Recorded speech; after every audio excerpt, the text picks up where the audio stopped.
दोस्तों, कैसे हैं आप सभी। शंखनाद वन के पार्ट 1 में आपका स्वागत है। आज के पार्ट में हम सभी बात करने वाले हैं आपके जॉब और उससे आपकी संतुष्टि के बारे में। क्या आप अपने जॉब से संतुष्ट हैं? मैक्सिमम लोग अपने जॉब से संतुष्ट नहीं हैं, फिर भी 9 से 5 की जॉब करना उनकी मजबूरी है। ये प्राइवेट कंपनी वाले भी अजीब होते हैं ना, खुद के हिसाब से कंपनीज की पॉलिसी बनाते हैं, आपकी तो कुछ सुनते ही नहीं।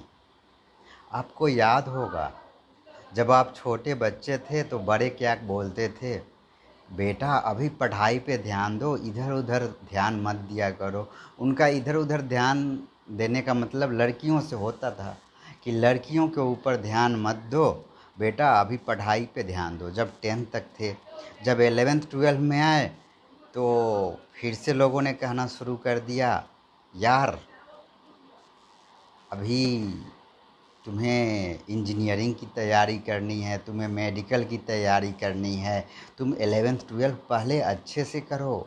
ये गर्ल्स वर्ल्स वगैरह तो बाद में भी हो जाएगा, गर्ल्स तो बाद में भी पट जाएगी। अब बात यहाँ तक तो कुछ भी नहीं था। आप इसी उम्मीद में किसी ने इंजीनियरिंग कर लिया, किसी ने मेडिकल कर लिया, और जब वे मेडिकल और इंजीनियरिंग के लिए कॉलेज में गए तो लोगों ने कहा बेटा सबसे पहले कैरियर बनाओ, इंजीनियरिंग अच्छे से करो, मेडिकल अच्छे से करो, कैरियर बनाओ, फिर लड़की पटाना। और फिर जब कैरियर बना लिया, किसी ने प्राइवेट कंपनी ज्वाइन कर लिया, किसी ने गवर्नमेंट जॉब ज्वाइन कर लिया। चलो गवर्नमेंट जॉब वालों की तो सही है, वहाँ पे ज़्यादा नियम कायदे नहीं होते हैं, लेकिन बड़े बड़े प्राइवेट कंपनीज में एचआर्स के रूल्स बड़े अजीबोगरीब होते हैं। वहाँ पर एचआर की जो पॉलिसीज़ बनाई जाती हैं वो एम्प्लॉयज़ का शोषण करने के लिए ही बनाई जाती हैं। जैसे कि आप अपने हिसाब से छुट्टी नहीं ले सकते, बॉस से पहले परमिशन लेना होगा, तब आप कहीं घूमने जा सकते हो। और आपके सपनों के पंख तब टूटकर बिखर जाते हैं जब एक दिन एकाएक एक एचआर पॉलिसी आता है और एचआर वाले बोलते हैं कि कंपनी में इश्कबाजी करना मना है, यदि कंपनी में इश्कबाजी किए तो जॉब से निकाल दिए जाओगे। कितना अजीब है ना। बचपन से लोग जो बोलते थे पहले कैरियर बना लो, पहले कैरियर बना लो, फिर लड़की पटाना, अब जब लड़की पटाने की बारी आई तो कंपनी वाले बोलते हैं यार तुम राह चलते कोई लड़की पटा लो, बस में लड़की पटा लो, ऑटो में लड़की पटा लो, ट्रेन में लड़की पटा लो, रास्ते पे लड़की पटा लो, पर कंपनी के अंदर कंपनी के किसी कलीग्स को पटाने की कोशिश मत करो, नहीं तो तुम्हें जॉब से निकाल दिया जाएगा।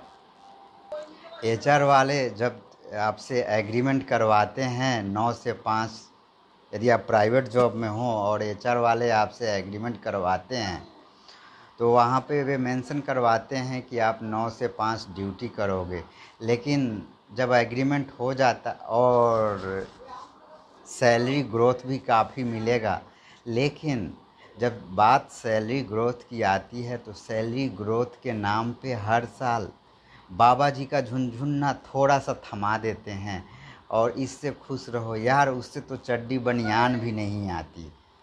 एग्रीमेंट तो 9 से 5 का ही जॉब का हुआ था, लेकिन कंपनी वाले लेट इवनिंग तक आपको रोक के रखते हैं काम ख़त्म करने के नाम पे। बोलते हैं कि अभी काम ख़त्म नहीं हुआ तो कैसे चले जाओगे। कंपनी वाले तो आपके हगने मूतने का भी टाइम जोड़ने लगते हैं कि तुम यार दिन में 3 बार हगने गया था, 4 बार मूतने गया था, पानी पीने गया था, ये टाइम भी कंपनी वाला जोड़ना शुरू कर देते हैं और बोलते हैं कि यार तुम तो 8 आवर्स में 2 आवर्स तो इन्जॉयमेंट में निकाल दिया, तुमने काम तो सिर्फ 6 घंटा ही किया, इसलिए तुम्हें एक्स्ट्रा 2 आवर्स करना पड़ेगा, पर उस एक्स्ट्रा 2 आवर्स का कोई पेमेंट नहीं होता। पर क्या करें, यही भारतीय कानून है। प्राइवेट कंपनियों के पास पावर है, पैसा है, और सरकारें एम्प्लॉयज़ के लिए नहीं सोचती हैं। अब आप सोचो ना, आप प्राइवेट कंपनीज में काम करते हो और सरकारें भी तो आपका शोषण ही करती है, आप ही के सैलरी से आप ही का पीएफ काटती है। और जब पीएफ निकालने की बारी आती है तो हर 2-4 महीने में सॉफ्टवेयर में कुछ ना कुछ चेंज कर देती है। कभी बोलती है बैंक अकाउंट फिर से अप्रूव कराओ, कभी दिस कभी दैट, यानी आप खुद का पीएफ भी नहीं निकाल पाते। पैसा आप ही का है, सरकार आप ही के पैसे को शेयर मार्केट में लगाकर कमा रही है, पर आप अपना खुद का पीएफ नहीं निकाल सकते अपनी मर्जी से। कंपनी छोड़ने के 2 महीने बाद निकालो पीएफ, कितना अजीबोगरीब रूल है ना। हम इमरजेंसी में पैसा निकालना चाहते हों, लेकिन हमें 2 महीना वेट करना पड़ेगा। आखिर सरकारों के पास बहुत अजीबोगरीब नौकरशाह होते हैं, जो क्या बोलते हैं, आपके माइंड पे कब्जा करने की कोशिश करते हैं। कितनी अजीब बात है ना। अब आप पूछोगे कि क्या मैं खुद के जॉब से संतुष्ट हूँ 9 से 5 की? यार, मैं खुद सच बोलूँ तो मैं खुद क्लर्क की जॉब करता हूँ, और मैं बीटेक मैकेनिकल इंजीनियरिंग 2014 में किया था, मई 2014 में। और सोचो 9 साल से मैं क्लर्क की जॉब कर रहा हूँ, और मैं भला कैसे संतुष्ट हो सकता हूँ अपने जॉब से? मैं खुद के जॉब से बिल्कुल भी संतुष्ट नहीं हूँ। यही हाल सभी का है। कोई भले ही इंजीनियर है, इंजीनियरिंग किया हुआ है, इंजीनियर का जॉब कर रहा है, प्राइवेट कंपनी में जॉब कर रहा है, लेकिन उसके ऊपर इतना ज़्यादा वर्क प्रेशर है ना कि उसकी फट के बाहर निकल जाती है। अब ये मत पूछना क्या फट के बाहर निकल जाती है, ठीक है। आखिर हम लड़कों के साथ कितना भेदभाव होता है। आप सोचो ना, हर जगह लड़कियों को प्रमोशन देना होता है, तो चाहे वह सरकारी कंपनियां हों या फिर प्राइवेट कंपनियां हों, हर जगह लड़कियों को सेक्स फेवर मिलता है, यानी उन्हें गर्ल्स होने का फ़ायदा मिलता है, उन्हें प्रमोशन जल्दी मिल जाता है। लेकिन हम लड़कों को अपनी गांड घीसना पड़ता है, फिर भी प्रमोशन नहीं मिलता, खासकर प्राइवेट जॉब में। और डेली बॉस की गालियां जो सुननी पड़ती हैं वह अलग से। तो क्या हमें इन चीज़ों का विरोध नहीं करना चाहिए? क्या हमें अपनी आवाज़ को भारत सरकार तक नहीं पहुंचाना चाहिए? सरकारें कोई भी हो, मैं किसी कांग्रेस का सॉरी, मैं ना तो किसी सरकार का नाम नहीं लेना चाहूँगा, चाहे वह कांग्रेस सरकार हो या भाजपा सरकार हो या कोई और सरकार हो, ठीक है। सभी सरकारों में यही तो होता है, आप ही के सैलरी से पीएफ काट कर आप ही को मूर्ख बनाया जाता है।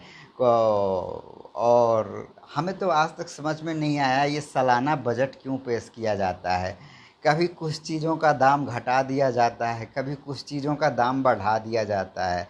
अरे भाई, ये किस आखिर इसका पैमाना क्या है? किस बेस पे तुम किसी चीज़ के दाम को घटाते बढ़ाते हो, कभी सोचा है? तुम ये जो डीजल और पेट्रोल का दाम हमेशा बढ़ा देते हो, मार्केट के हवाले कर देते हो, और जब दाम घटाते हो तो सारी वाहवाही खुद ले जाते हो, यानी हे सरकार, मैं आपको बोल रहा हूँ। और जब दाम बढ़ जाता है डीजल पेट्रोल का तो उसे मार्केट के ऊपर डाल देते हो। लेकिन कभी आपने ये सोचा है कि आप जब डीजल का दाम बढ़ाते हो तो उससे खाद्य पदार्थों, यानी जो खाने पीने की वस्तुएं हैं, उनके दाम भी बढ़ जाते हैं, क्योंकि उनका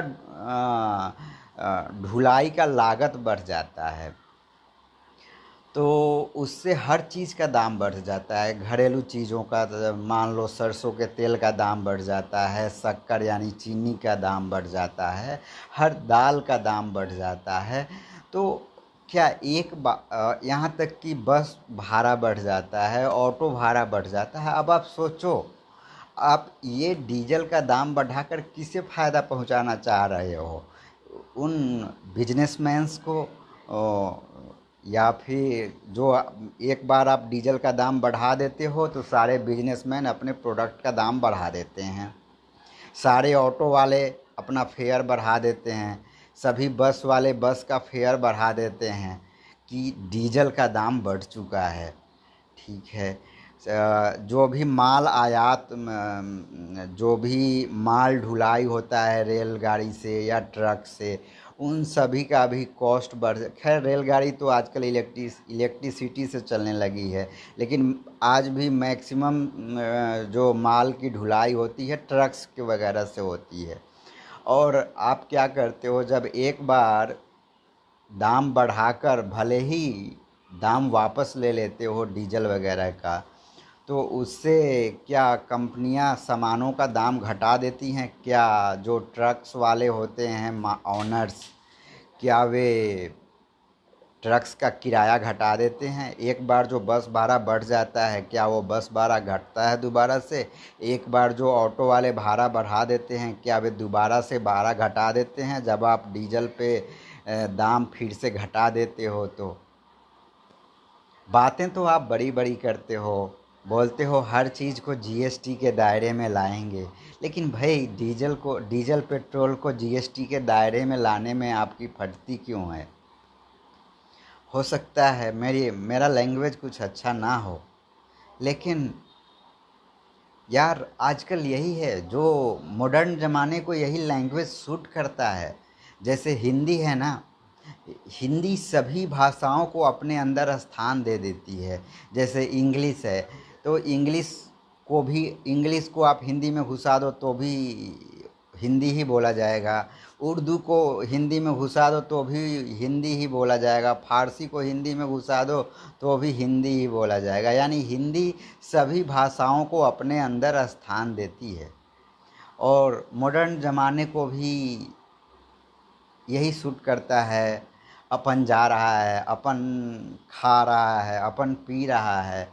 यार जो ज़माने को सूट करे, ज़माने के हिसाब से थोड़ा फ्लेक्सिबल होना ही चाहिए। खैर मैं बात कर रहा था डीजल पेट्रोल पे, तो सरकारों को सोचना ज़रूर चाहिए इस पे।